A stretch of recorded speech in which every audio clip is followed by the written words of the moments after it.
Arami! Ay mo sa ginawin niya.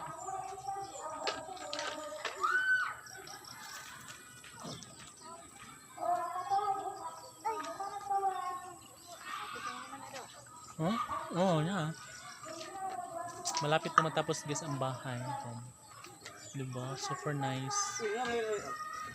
Nasa tuktok kasi ako. Diba? Diba? Perfect.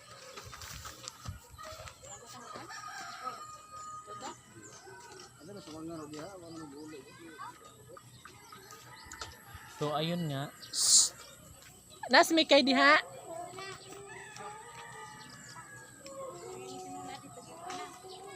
Kasi siguro sa ambakan sa Mikay guys, no?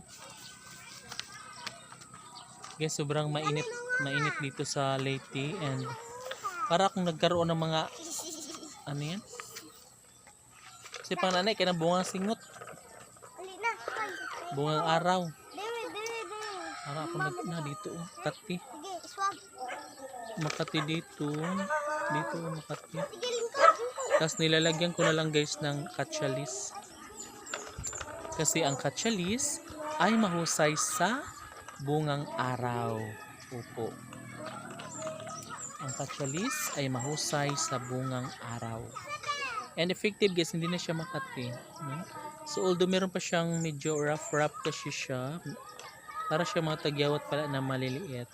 Pero yan, nafe-feel ko pa rin siya pero hindi na siya makati.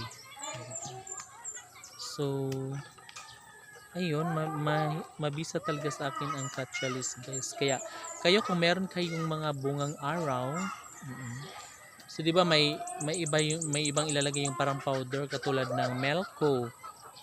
Effective yun pero medyo pricey. Ito naman katsalis guys is sobrang affordable price and very effective siya. Cream siya guys, unlike sa Melco is powder yun, di ba? Hoy! Dadang! Hoy, ang sama na! Ayaw mo pag-away dong? Yun na. Ay. Di lagi mag-away. Nagulat ako sa mga aso guys. Nag-aaway ba naman sila oy? Imbyer na talaga ako man. Ha? PM? Wait lang guys kasi may nagpapaload na naman. So kailangan ko silang i-load kasi para kumita ako ng kahit konti and syempre para magamit din nila yung load nila, no. So imagine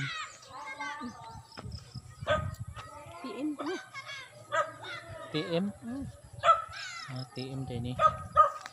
Sige, wait lang guys kasi mag-load muna tayo, no, kasi para magtuloy-tuloy na tumaya-maya. Wait.